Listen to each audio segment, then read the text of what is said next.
So a lot of people talk about the books they read, the self-help books, and trust me, I've read dozens all the way since when I was 16 and got, I think, my first copy of Money Mastered the Game by Tony Robinson. I've read 7 Habits of Highly Effective People. I read How to Win Friendships and Influence People, Rich Dad, Poor Dad. I've read all of the basic ones and then more. And I really wanted to remake a video that I made earlier this year about my favorite books because I have a different level of production now. I'm working a little bit harder on making the content a little bit better. And I wanted to redo this because I think it was worthwhile and it's something that I really enjoyed doing and that was reading. And I wanted to share the books that I think had the most actionable impacts. My social media marketing agency, how I perform at work, at another marketing agency that I work for, and what I'm building now. And I do want to start this video really quickly by saying that I have 2 copies of this first book. And so I'm going to be doing a giveaway. And this first book is Copywriting Secrets by Jim Edwards. Now, I was setting up ads for my agency and I hadn't done it in a while. And I was like, oof, I should probably, if I'm going to really try to do this, I'm going to find some resources on copywriting and I'm just going to digest them as quickly as I can. And so I spent literally an entire day and read this book in one single day before launching my ad campaign for my most recent agency business. Because I thought, am I really trying my hardest if I didn't spend as much time as I possibly could refining my ability to write good copywriting? I keep this book on my desk now for any writing of funnels, emails, text messages, every sort of scenario where you're going to use copywriting, hooks for YouTube videos and things like that. Now, I use this book and it's got helpful little templates and things like that can help you write effective headlines and things. And I think it's incredibly valuable. So I have this book and I, for some reason, have 2 copies. I really don't know why. But I wanted to give this away. So I have an extra copy that I want to send to one of you guys. All you have to do is subscribe and then comment below, like I want to read copywriting secrets or something like that. It doesn't matter what you comment. I'm not going to make it some sort of keyword. But I figured I had 2 copies. It's not going to cost me much to ship one. So I figured I would just send one to one of you guys and hopefully boost a little bit of engagement on this video. But that is the first book, which is Copywriting Secrets. I think it's just a nice little handbook to have by your side whenever you're writing any copywriting. It's made by a super great, super talented copywriter. And I think if you get into the book, you'll realize just how good of the amount of ideas that you can get out of here. But anyway, that's our first book. Again, doing a giveaway, comment and subscribe. The next book is one that I picked up as the first book when I decided I was going to read or try to read 52 books in a year. Now, I ended up reading like 38 books or something like that in that year. I actually really wanted to focus more on quality over quantity.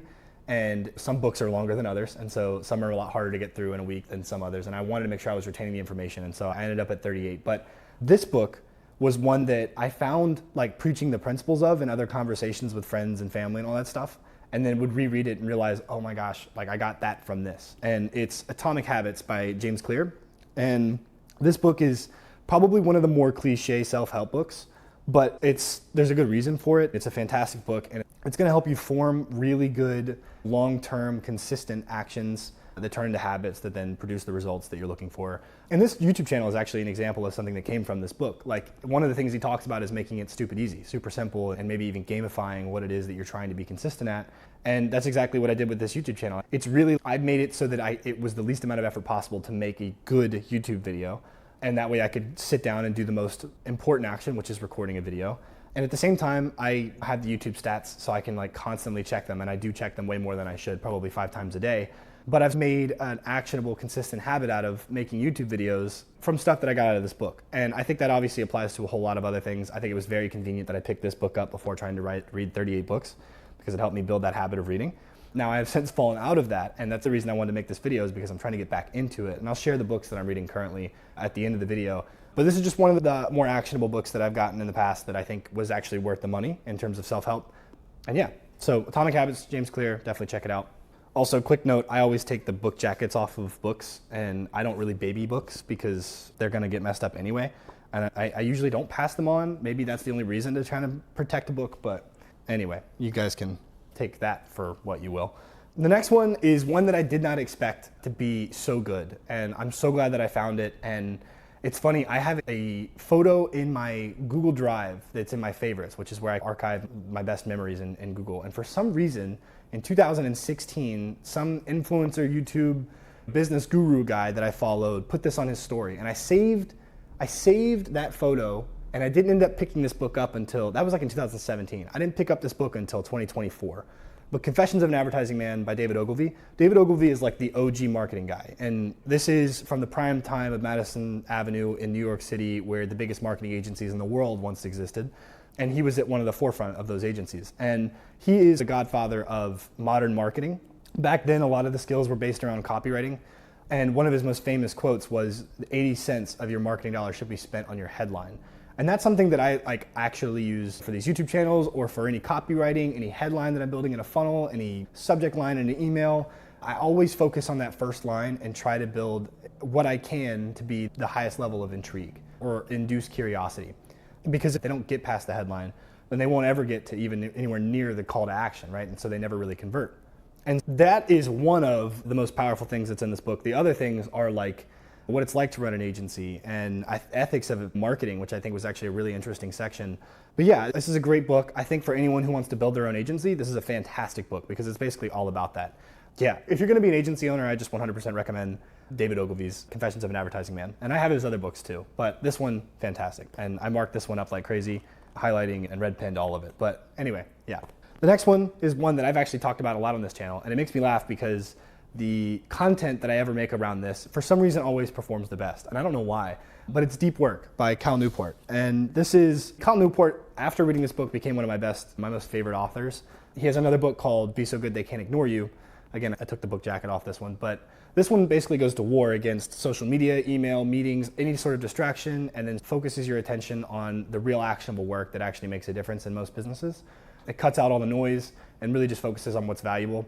And I think if you're able to do that, like you're already leaps and bounds ahead because you're not dealing with all of the distractions. And at the same time, you're working on valuable work that could probably produce 10x more value. It's an 80-20 rule. And yeah, I mean, it basically just tells you to eliminate distractions, really focus on deep work. I think one of the most common things that I find interesting is that he says that even the people who are the most practiced at developing the skill of deep work only get about 4 real hours of deep work a day, which is usually shocking to people. And I find it so interesting. I think it makes deep work a little bit more approachable because it's, oh, I don't need to be sitting in a chair for 13 hours a day. It's all I'm expected to really get out is 4 hours, and that's on the high end of real critical work. And I think that makes it a little bit more approachable, and I think this really helps you dial down away all the distractions.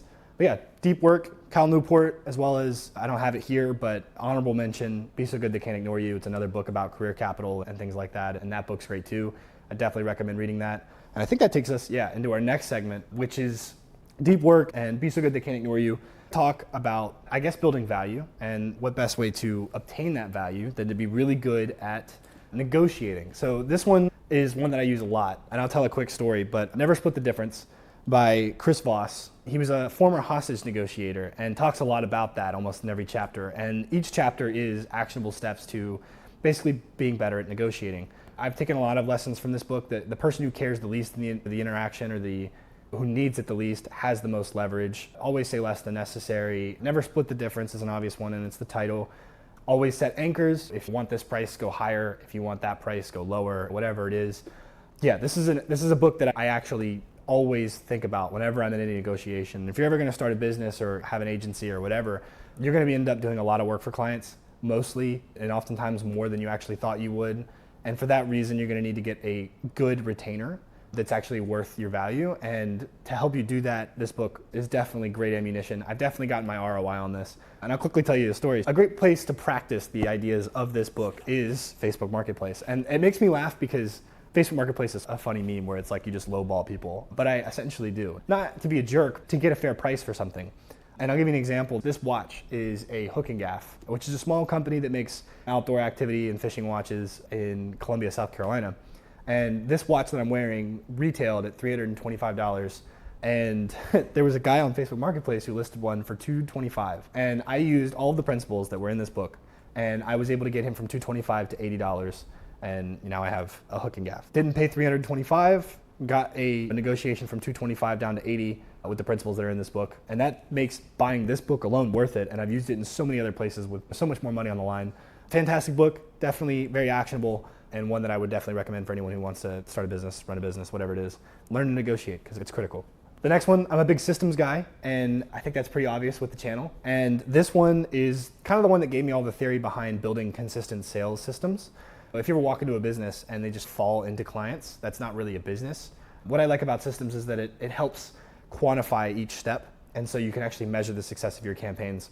and make improvements and then actually observe whether or not they were improvements. And the only way to do that is to actually build a system. And so this book, Predictable Revenue by Aaron Ross, is a fantastic just overview of like modern email and cold call systems and how to scale a sales team and all of that. It's really just about scalable sales systems and time management, as well as really focusing on what actually gets you more sales and being results driven and measuring what it is that you're doing to try and get more sales.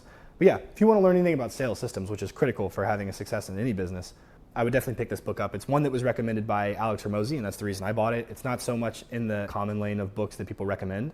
When it comes to building a business and a stable one that maybe you can exit, you need to build consistent sales systems. It's as simple as that. And this will help you do that and have that theory going into it. Now, the last one feels like a funny one to me. I don't really know how to define this book because it was so much more than what I thought it was going to be about. And this is Tim Ferriss's The 4-Hour Workweek. This book is, I don't know, it's just so all over the place in a good way. There's an emphasis on systems to remove yourself from the business, but there's also like an emphasis on 80-20 rule, a big 80-20 rule guy in here. And then also leverage in terms of time. So whether that be a system or that be delegation. He talks about getting a VA, and he recommends anyone just get a VA even if they don't think they need one. Just getting a general VA and having them help you order your mom flowers or something. Like, he literally says something like that in there. And it also talks about learning languages fast and how to travel with digital businesses and working on your laptop, how to winterize your car while you're going away to travel to work remote. Like, it's got a lot in this book. And maybe I just got like an extended version or something, but The 4-Hour Workweek is an incredibly valuable book. Tim Ferriss is an amazing thinker. And yeah, there's just so much in this one that I don't know how to even quantify all of the benefits, but there's a ton. And I would definitely pick this book up. I was super impressed. There was never a boring moment reading this one because it's just so straightforward, but also sporadic. There's just so much going on, but in a good way. I don't know how to explain that. But anyway, those are the books that I'm reading right now, or those are the books that I have read in the past and have really enjoyed and I got a lot of value from, and I think that have actually helped me in business. And then I can quickly share kind of the books I'm reading right now. So I'm actually reading only one book at the moment. It's a thick one, but it's Steve Jobs by Walter Isaacson. So I actually read Elon Musk by Walter Isaacson. He's a really great biographer. And it was really cool to read Elon's, and I've always followed Elon since 2016, and so it was very interesting to read what was going on behind the scenes because Walter actually got to hang out with Elon for several years, I think, to write that book.